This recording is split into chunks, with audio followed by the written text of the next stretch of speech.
now that we've already established that the Bainity is not in charge of mastering their emotions, they're not in charge of changing their deep inner resources of their soul and their inner core. No, we're responsible as a Bainity for thoughts, speech, and actions.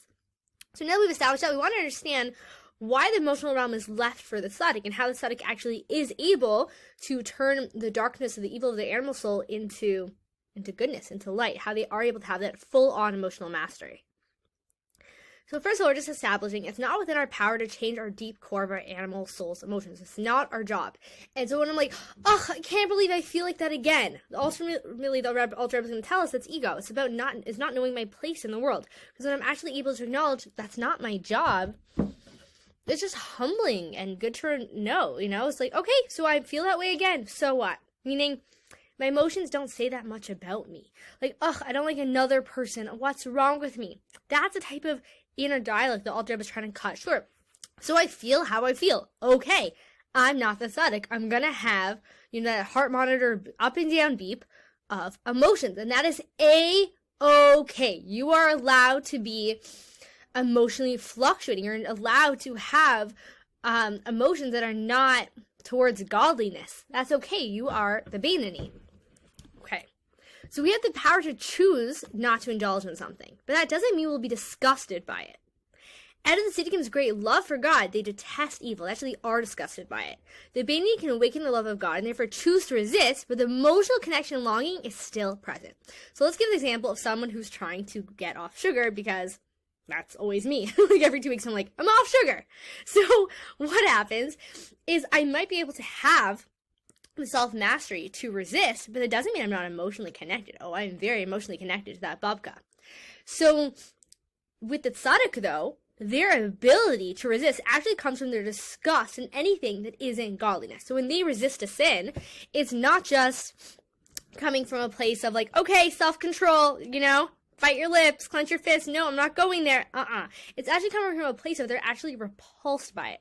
So in this case, the Bainani is the one who's like addicted to something. They're addicted to sin. They're addicted to like indulging the evil in their animal soul. And the emotional charge is still very much well and alive.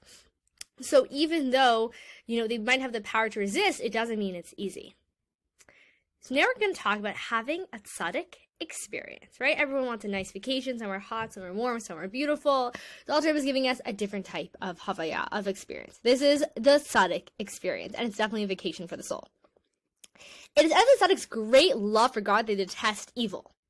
A Bainani can conjure up pleasurable love for God that will influence their emotional connection with that evil thing. Meaning, where does a tzaddik have the ability to actually detest evil, to actually be like grossed out by anything that opposes godliness? Because they love God so much. That connection, that relationship, it is so real and palpable. It is their life. It is their pulse. It is like blood coursing through their veins. So anything that would like sever them from that connection is like, ugh, like, no, I don't want that for a moment. Like, if you think about a wife's love for her husband, her husband's wife for their husband's love for his wife, like the emotional love can be so beautiful and so deep that the thought of like, I'm going to hurt this relationship? Like, no, that's gross. I don't even want to think about that.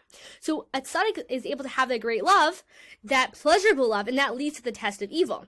So the Bainani is able to have this tzaddik experience, where they're actually able to conjure up the pleasurable love, and that would give them like that taste of disgusting evil, just like a taste of it, okay? So let's talk about pleasurable love. Pleasurable love means taking pleasure in God alone.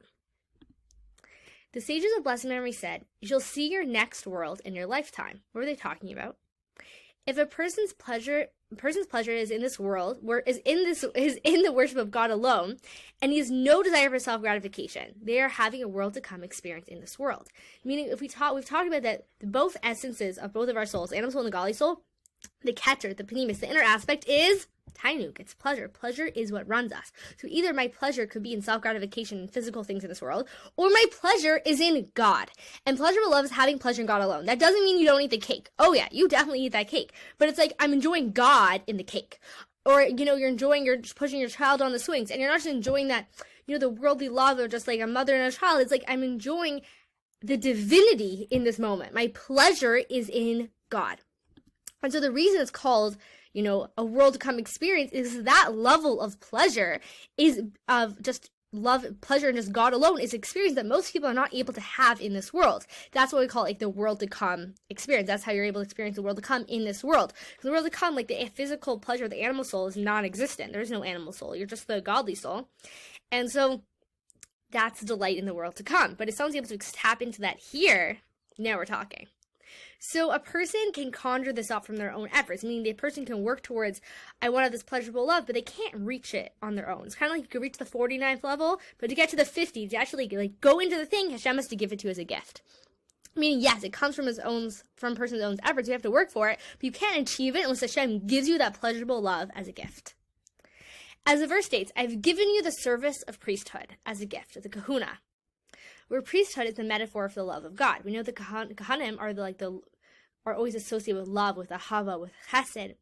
And so this idea that Hashem's giving us this ability to love him with this ahava b'tainugam, this pleasurable love, it's actually a gift from God. Meaning, I can put in my effort, but if I'm actually going to have that experience, that's in God's hands.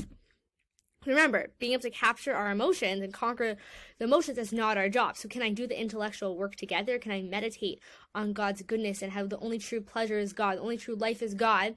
Yes, but am I actually going to affect my own emotional core? That's really in God's hands to give us that gift. So if you remember our question from chapter 1, Job said, Master of the universe, you have created tzaddikim. So what happened to free will? If Hashem created tzaddikim, it's okay, so we just created them. So they didn't have to work for it? What happened to free choice? Doesn't a person have the ability to choose to be a tzaddik or a rasha? What are they, just robots? Are they angels? What does that mean that Hashem just created tzaddikim, the righteous ones? Meaning a person can choose to be a Beinoni, meaning channel their thought, speech, and action to God. But a person cannot choose to have pleasurable love, which is the experience of a tzaddik.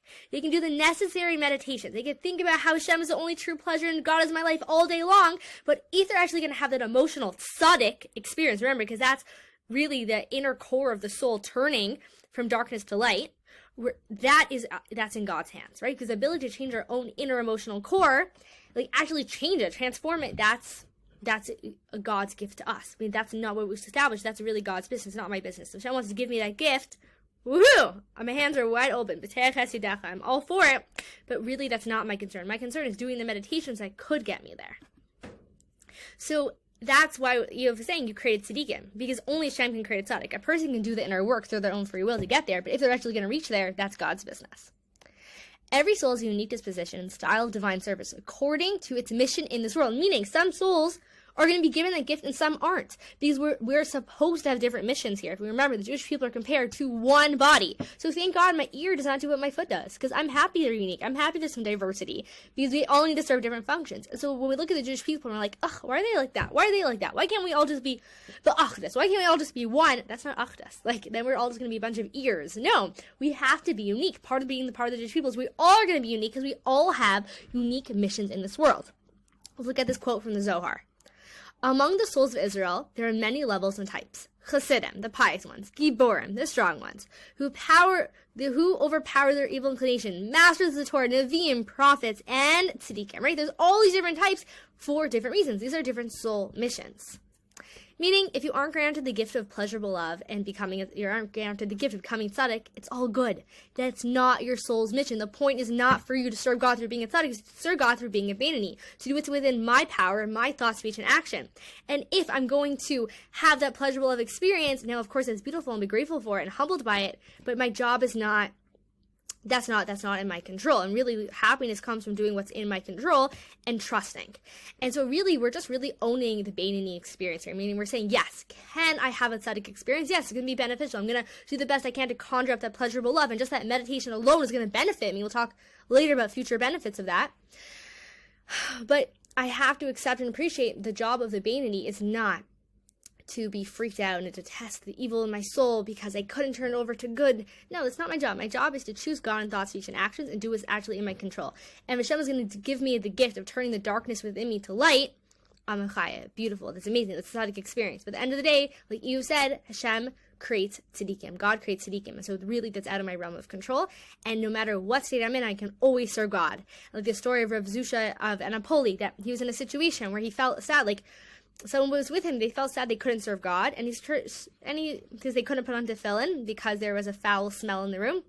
And he said, hey, just like God told you to put on tefillin normally, and that's the mitzvah you do. Today, you can't do that mitzvah because you're trapped in this jail cell and there's a foul odor.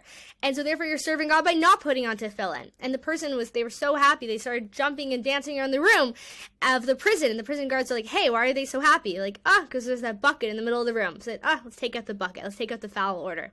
And then, of course, they could put on tefillin.